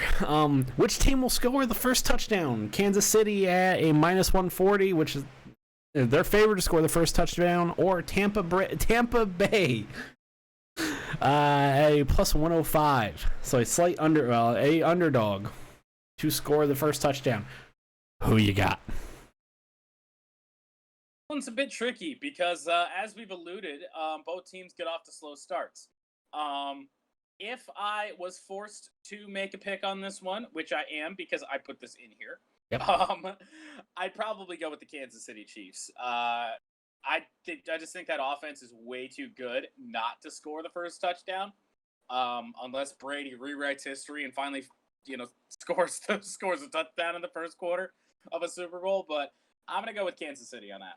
Yeah. I want to preface this. All of these picks that you will be hearing, Jordan put these in here, not me. I did. All but one with odds from BetMGM. Not sponsored, by the way. I want to throw that out there. Not sponsored. Not sponsored. I wish we were sponsored by BetMGM. Or FanDuel or anything. Yeah. We'll have to get on that eventually. Right. So that we go off that little aside. I'm gonna take Kansas City on this. Like, I'm not even historically. That Kansas City team is just too good. It really is. Like, that's all I got on that. Could we sit and say, yeah, well, I mean, Tom Brady hasn't been good in the first quarter of Super Bowls. I don't think it matters. Unless the Buccaneers get the ball first, it doesn't matter. Not really. The Chiefs will score first. Next up, will the total number of points be odd or even? What you got? All of the thought that I've put into this, and by all of that thought, I mean the last 5 seconds. I'm gonna go with odd. I'm gonna go with an odd number. Just to be contradictory, I'm going to go with an even number. That's about how much thought I've put into it. When I saw this just glancing through the notes, I was like, you know what? I'm going to go with the opposite of whatever Jordan picks. Right? That's my thought process on it. Okay. Next up, will the shortest touchdown in the game be over or under 1.5 yards? The over is at +140. The under is at -165. What you got? I was hoping you were going to say who you got, because that would have been funny. But I'm going to go with the over on this one. Yeah. Will I be wrong? Yeah, there's a decent chance. The under 1.5 yards is the favorite on this pick. I'm going to go with the over. Just because you're giving me 1.5 yards. So literally, if somebody scores a touchdown, the shortest touchdown's 2 yards out, we're golden. I think I'm good. I'm gonna go with the over just because it's the Chiefs and the Buccaneers. Right. Two teams that they can score the ball from anywhere. They can, and unless we see like a Tom Brady quarterback sneak at the 1 yard line to score, I mean, I think we're gonna see the shortest touchdown being longer than 1.5. Honestly, I feel like the shortest touchdown will probably be about 5. Right. We're gonna mention this one because some asshole ruined this anyway. Will the national anthem last longer than 1:59? Well, apparently the answer is yes. Yeah, so far the answer seems to be yes. Because somebody decided to stand outside Raymond James Stadium and record sound checks for the national anthem. This was quickly picked up because this guy decided to not just share this with some buddies so they can make money, but he's going to share it with the entire world. And then it was reshared by Barstool Sportsbook. Following that, every sportsbook that I've seen has taken that prop bet off the board. Refunded bets that had been made prior to that video instead of just changing the odds on it. Just refunded those bets. And I don't know. Barstool's like, oh, what a hero. Yeah, for you, for the book. Yeah. Yeah, For fuck's sake. This is I don't know why you'd ever do that. First off, off, it seems so stupid to me. I do want to get on to this guy. First off, this guy who did it, fuck that guy. Like, was I gonna bet on how long the national anthem was gonna last? No, I wasn't. Fuck no, I wasn't. But fuck that guy. Like, come on. There are people who will. And then this is just another one of those things in the list of reasons why I don't like a lot of Barstool affiliated things. Barstool Sportsbook, which has their own commercial here in Michigan right now. At least that I've seen. Barstool Sports. They at least got banner ads on websites and things like that. They also have banner ads. I'll send you if I can find the commercial, I'll send it to you. Like Barstool Sport, they're not some small mom and pop sports book. Not shocking. Dave Portnoy has money. He's done a lot of good things with Barstool. He's in my opinion, made a serious competition for ESPN in a way. I'm sure the Barstool has kind of made ESPN at least sweat a little bit because more hardcore fans will go to Barstool or other shit like that for their sports news, or to like the Pat McAfee show, or to XM for their sports news. Barstool did start a revolution in sports media, but this is just another one of those things that just adds into the list of why I don't necessarily like them at points. Why the fuck when you were... I will say that I don't believe that Barstool did this themselves, but they did share the video to the masses, and oh yeah, no, like that's when it really took off when the books were taking that bet off the board. I don't think that anyone from Barstool went and did film this video. I don't think that. No, I think some dude is just hanging around in Tampa Bay, maybe a local or something. Decided to go and do some dude with nothing better to do went down to Raymond James Stadium. And was like, oh, I wonder what this is a prop bet. I wonder how it's gonna go. What, like, as one of the larger sports books out there right now that people are using, why the fuck are you sharing this? Why are you sharing this to the masses, you idiots? That's all I got. For real, they could have put because by the way, it was way over. Oh fuck I'm talking like 20 seconds over. Yeah. So even if they don't do it the exact same way that they did it in the sound check and the actual performance, good God Almighty, that over was gonna hit. Mm-hmm. And man, that sucks for a lot of people. Yeah. Now getting back into the actual sports, kind of partially, not really. What color will the Gatorade that's going to be dumped on the winning coach be? Here are your options: orange at a plus 150, red at a plus 165, lime green, and yellow at a 350, clear water at a 625. Blue at a plus 8 hundo, which I think is odd because neither of these teams really have any blue in them either. And then purple at a plus 13 hundo. What you got? So, I'll get to my pick in a second, but can we talk about the utter disrespect that is going on with blue Gatorade? Plus 800? Are you kidding me? It's the best flavor of Gatorade, but I digress. Both teams wear red. Both teams wear red. I'm going to go with red. Is it the best flavor of Gatorade? Yes, but like I said with purple, neither of these teams really have any blue or purple in their uniforms. I think Clearwater really has a better chance than green or yellow or orange, in my opinion. I've never seen like, you know, I don't consider myself much of a guy that's going to bet on, you know, the Gatorade color of the Super Bowl or anything like that. So I don't know trends or anything. But is that really the case that teams that have colors in their in their uniform set, do they have that color Gatorade on the sideline? I don't know. I don't know. Like, am I going to bet on this? No, but I'm going to say red. Just because it makes sense. It makes sense. Right, it does make sense. Watch it be friggin' purple. Somebody's going to make bank on that. If it's purple, I will be amazed. I don't even know what I'll do. Because, again, plus 1,300. Makes no sense, too. Position of the Super Bowl MVP. Quarterbacks are at minus 350. Any other position, plus 260. What do you got? This is tricky. This is very, very, very, very tricky because I think Travis Kelce would have a good shot. Tyreek Hill, maybe not so much.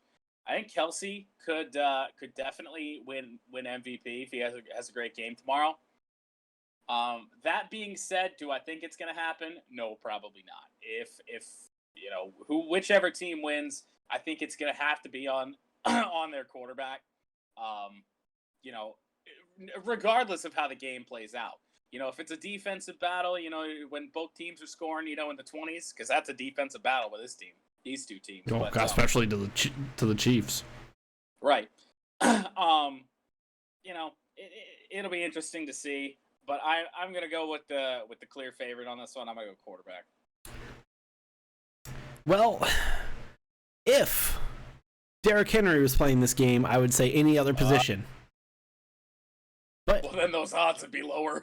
Yeah, but Derrick Henry is not on either of these two teams. No. Is Derrick Henry going to make a surprise appearance with a chair and smack Tom Brady and Patrick Mahomes upside the head with that chair? Most likely not. It's highly unlikely. Would I be sports entertained if that happened? Yes. Yes, I would. Yep, that would be great. But will it happen?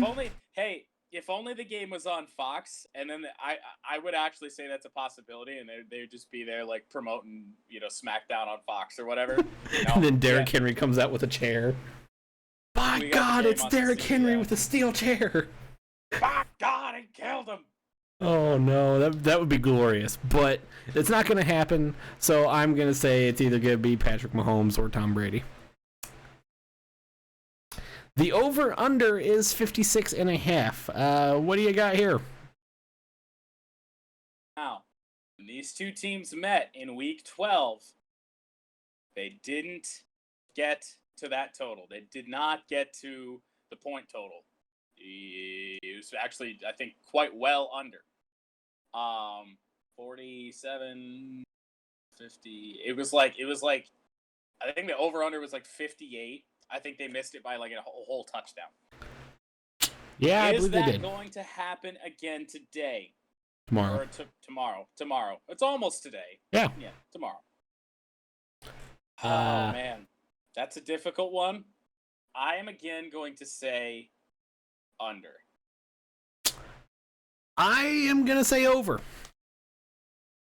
I don't blame you. I just don't think... I think the only way that the Buccaneers can win this game is if it's a shootout, because that, even though that Tampa defense is good, I don't think it's going to be good enough to stop the Chiefs from scoring 30+ this time. Yeah, you're probably right. Now, finally, the pick to end all picks for until fall. The pick to end all picks actually until we have our March Madness bracket. So I'm the pick to end all football picks for this football season. I was going to say you lied. I had to keep changing it. The pick to end all picks of the 2020-2021 season. The Tampa Bay Buccaneers versus the Kansas City Chiefs. The Chiefs are a 3-point favorite. Who you got?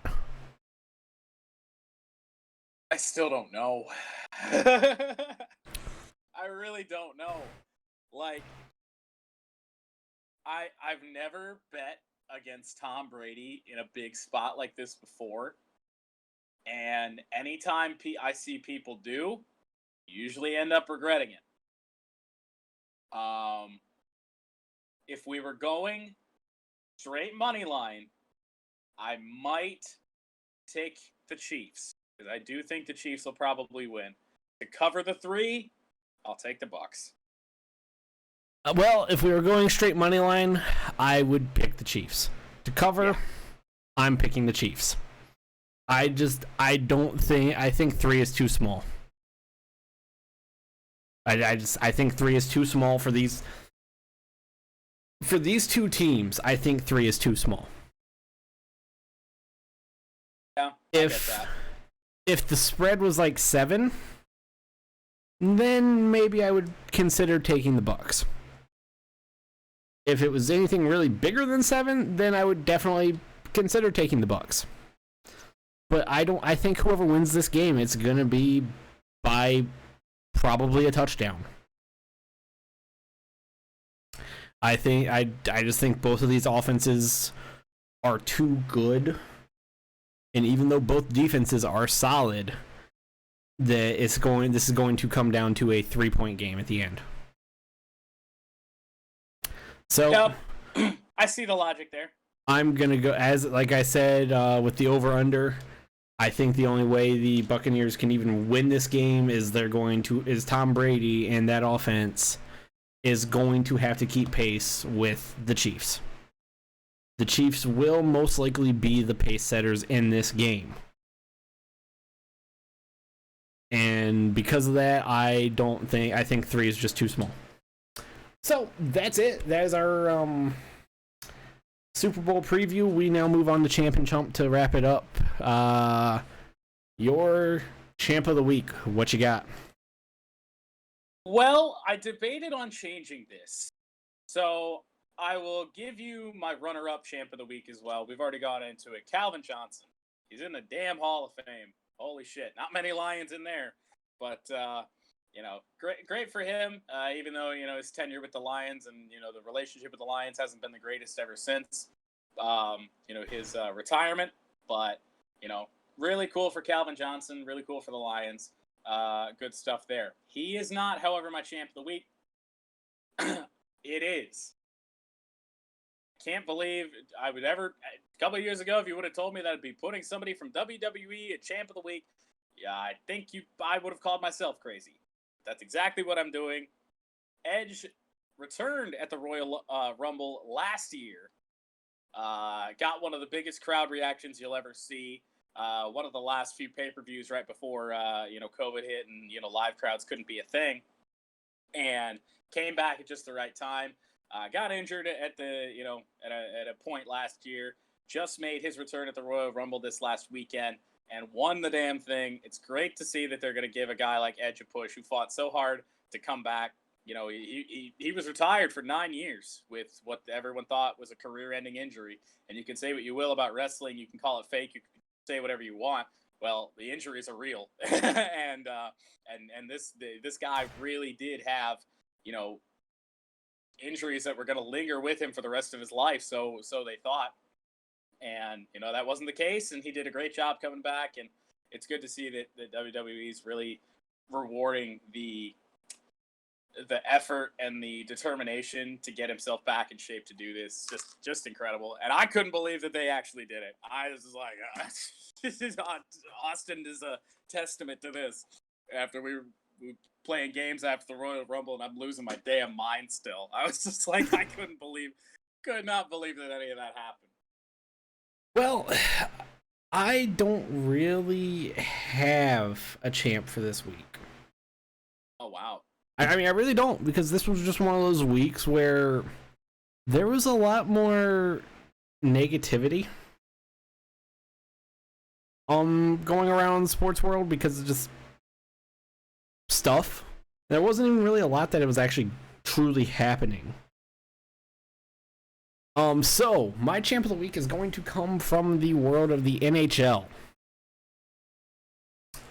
My champ of the week is going to be Wayne Simmons, solely for the fight that he had a couple nights ago in the game against the Leafs, and I'm saying he's my champ of the week just because he made everybody on Twitter mad. He made a couple of relevant celebrities who have never watched a hockey game mad. Is fighting, and not just irrelevant celebrities, irrelevant people who follow celebrities who have never watched hockey mad too. Does fighting still have a place in the NHL? It's hard to say. The NHL is trying to ease away from it a little bit, but I don't know if they are anymore. It's hard to say. We're gonna be with a season like this. We're going to be seeing more scuffles and more fights, just because everybody is stuck seeing the same 7 other teams for 56 games. And here's the thing on that as well, that, you know, in years past, when you might have to wait a couple weeks, a month to see a team again, you get to see them again in a couple nights. Yeah, you see them a night later or 2 nights later. That stuff's still fresh in your mind. What that guy did to you a couple days ago, it's still fresh. It's still there. I think you're right, and we are going to see probably more fights as a total on average. Of course, we're not going to reach the number of fights that we did last year with, you know, as many games as we're playing this year, but still. But is the NHL trying to shy away from it? Maybe a little bit. It's hard to say. Who knows what's going on in the front, what their thoughts on it are in the league office. But Wayne Simmons is my champ of the week solely because he made some people who have never watched hockey mad. That's it. That's it. Like, watch a hockey game. It's a physical game. Yes. Should the league shy away from it a little more and try and keep it toned down a little bit? Yes, because we have seen some injuries that have occurred at levels of the game, that one of which did result in a fight, did end up resulting in a death, not necessarily directly because of the fight, but because of falling down on the ice afterwards. There are, and that's usually the ones that are really bad. Yeah, because, you know, and I still think of George Peros, you know, the enforcer who is so good in the NHL at his role for however many years, and he had that fight with Colton Orr and just went for a punch while Orr was you know, kind of half down on the ice, and went right over the top, hit his head on the ice. He was very clearly concussed, and you know, it's hard to say take fighting out of the game because of stuff like that, because you could just as easily do that, you know, in play, in regular play, while the game's going on. Like, fighting is probably never going to be taken, like, fully removed from the game. It's still probably going to happen. Should the NHL try and regulate it a bit more? Yes. But with that being said, Wayne Simmons is still my champ of the week. Who is your chump of the week, though? So we can get this wrapped up for the day. All right. My chump of the week, I couldn't decide if I wanted to make it. I was going to make it the fans of a certain team, but now I'm going to make it the team. And that is West Ham United.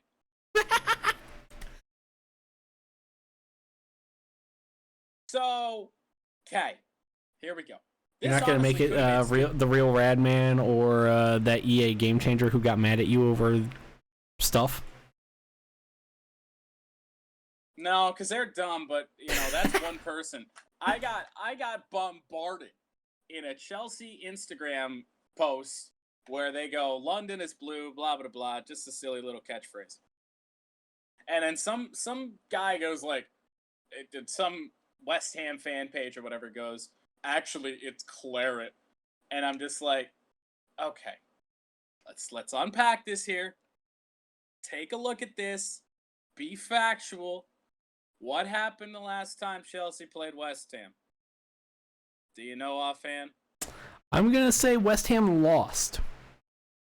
3-0. Yeah, that sounds about right. They lost 3-0. Do you know what West Ham's goal differential is? Aren't they like -15 even though they're in like 7th place? They do have a positive goal differential. They are +6. Oh, good for them. And they are 5th in the table currently, 3 points ahead of Chelsea now, because when this happened, they were only 2 points ahead. Okay, so you look at the stats. We had played the same amount of games. We'd scored more, and they'd scored less. Yeah, pretty simple. Who to see is the better team? And I'm not saying Chelsea's good, but fucking hell, I mean, we're sitting here I'm having to defend against fucking West Ham fans, and that's something I never thought I'd say. So their team's been good once. Their team has been in the top 5 once in the history of ever.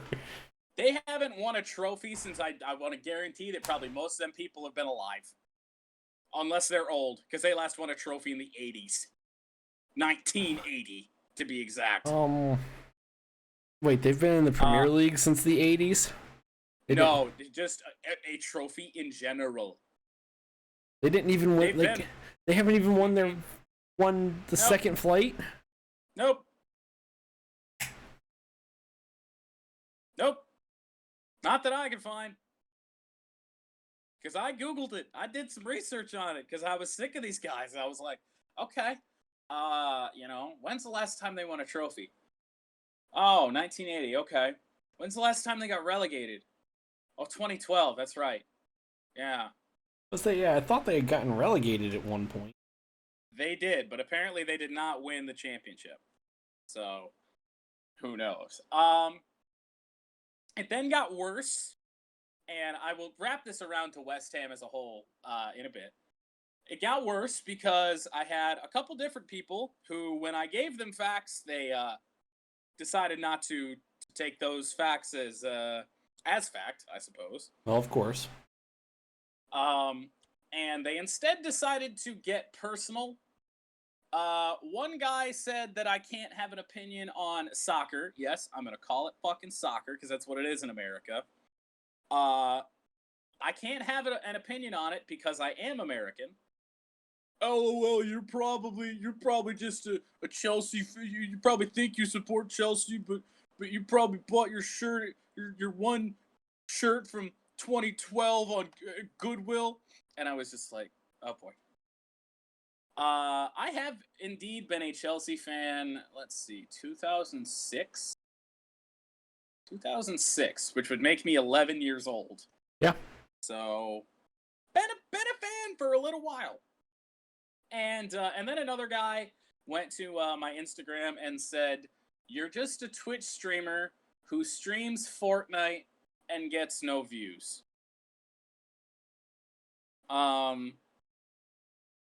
Wrong and wrong and wrong? All of the wrong? All of those are kind of wrong. So now we wrap it back around to West Ham as a whole. They played Fulham today. And they lost. They did not lose. Oh. But they should have. Oh. So Fulham is currently in the relegation zone. Yes. Very much. They're not the worst team or the second worst team. They're third. So they're right on the cusp of potentially getting out. But let's be honest, they're not going to get out. Most likely they not. struggled. West Ham struggled today against Fulham. Lost the possession battle. Had more shots allowed. A lot of different things went on. And then West Ham picked up a red card to boot at literally the tail end of stoppage time. And I had another West Ham fan try to say that well, the red card's the reason we lost. It happened with like no time left in the game to do anything, you plugs. You lost a possession battle to Fulham. But now we're 3 points clear. And I'm just like, here's my message to West Ham fans or any fans that, have a shit team. But like this would be me if like the Lions were like at the top of the division in week 7 and talking shit to a Green Bay fan. Yeah. Like, it would make no sense. Why are you treating 5th spot, not even a Champions League spot, as all of a sudden now we're good now. We're good. We're a great team now. Wow, we could talk shit to Chelsea. That's actually won trophies. I will say, won the Premier League. Tomorrow, by the end of tomorrow, by about 4 o'clock-ish tomorrow, Chelsea and West Ham should be tied because Chelsea is playing Sheffield United. Yeah. Sheffield, and then when we pass them, Sheffield United, who is dead last, by the way. Yeah. So we're gonna beat them tomorrow. We'll be tied in points. We will have beaten West Ham in our first matchup, and we will likely beat them again in the second matchup on, I believe, April 21st. Because now I've got that date circled on the calendar. If I had a calendar. Right. Nope. Yeah, we'll likely be tied and likely pass them, and West Ham will fade and probably finish about 10th. Because they're just not that good. Yeah. They've gotten lucky. I will say they've gotten lucky. They've won some games, scored some points. But Christ alive, I mean, how are you as a fan base just gonna sit here and like, who has talk West trash? Ham beaten? Let's see. They beat Everton. They beat West Bromwich. They've beaten Crystal Palace. They lost to Man United for a big win. They lost to Man United. They beat Leeds. They tied Southampton, who United beat by 9 on Tuesday. Oops. They beat Sheffield, who is dead last, by 1 point, by 1 goal. They beat Leicester. That's like their big. They beat Leicester and they tied Man City. And they tied. And they had a draw against Man City and Tottenham back in October. Here's another thing with this, and I'll wrap this up here because this one's gone terribly long. But all of them are just like, look at the table, look at the table. Okay, you can't not look at it, or you can't just look at it and not look at this. Look at the context. yeah. Look at this. That's what it is.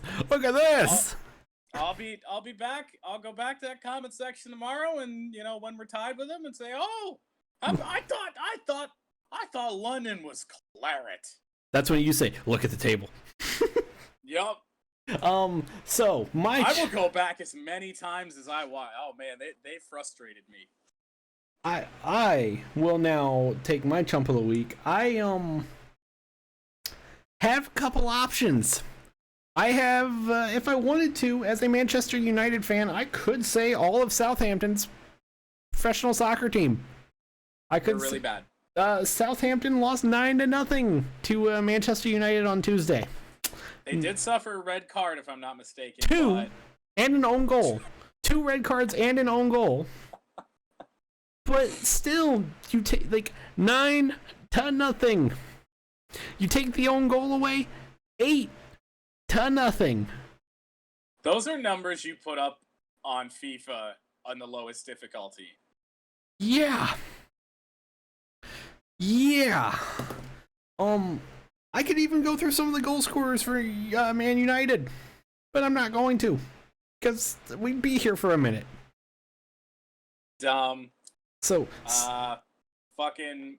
Is Nemanja Matic even still on Man United? I think he did score, but I don't remember. That's a miracle. That is a minor miracle. I'd have to go back and look. But like I said, we're not gonna go through who scored for Man United because basically everybody scored. Nobody scored more than 2 goals. All 8 of those goals, because we're not going to count the own goal, all 8 of those goals came from a different player. Did David De Gea score? No. No. They should have brought him up because they had a PK. They should have brought him up and let him take the PK instead of, I think it was Cavani who took the PK. That would have been lovely.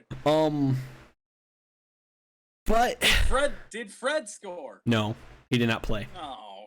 Oh, not Fred. So Southampton, you guys are safe from being chump of the week for this week. Oh no.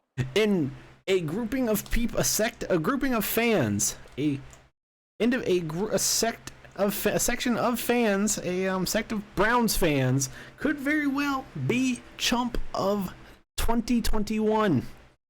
Oh boy. Because there are people who still believe that the Browns should do everything they can to get Deshaun Watson. Look what stupid guy for Dog Pound Daily with 70-some Twitter followers did. Like, there are some people who, after, like, and I honestly never noticed this until after, like, that article became, and then there's a couple, like, there's even other people other than that individual. There are people who write for other, like, slightly more notable Cleveland sports groups that are saying it now, too.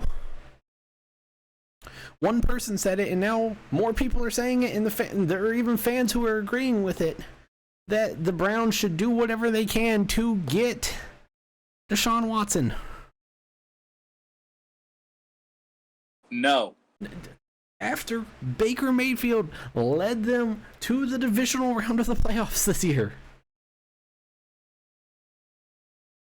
Let me repeat again. No.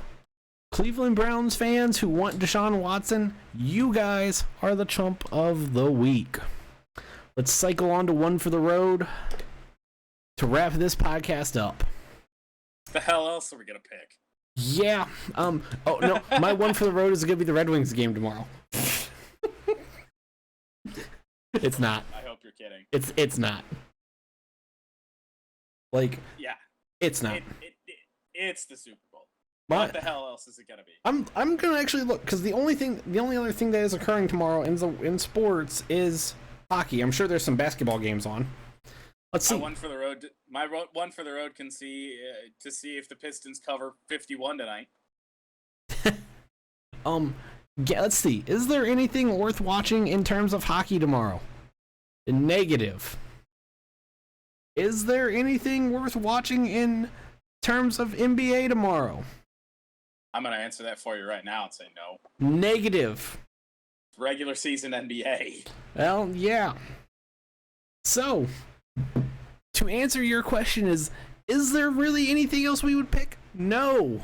One for the road is the Super Bowl. This was the Super Bowl preview show. My one for the road is the Super Bowl. Not shocking. Not shocking at all. And I've even said that this Super Bowl is probably going to be, in terms of just casual, like the most casual of football fans, this one is probably going to be hurting a little bit in terms of the super casual fans, because there are fans who they're tired of the Tom Brady storylines. They're tired of Tom Brady being in the league. There are fans who are already tired of the Chiefs storylines, because all sports media covers when it comes to football anymore is the fucking Chiefs and Tom Brady. Like, mainstream sports media has, like, or national sports media has probably hurt some of the super casual viewership for this game, because they just don't fucking care. They don't care which team wins. But there's still nothing else to watch. My one for the road for this week is the Super Bowl. Go watch the game. It's going to be good. It's going to be worth watching. Fucking watch it. Don't be a plug. I have spoken. Don't be a plug. Unless you're doing something like actually important, like saving lives, and you have to work at a place that is open on Super Bowl Sunday, then I mean, I guess you have an excuse to not watch it. I mean, Pizza Hut saves lives. No. No. I would choose. Okay, Domino's saves lives? I would say I would choose Domino's over Pizza Hut. Fuck, Lord. I live 5 blocks away from Pizza Hut. I order a pizza and it'd be here in fucking 4 hours.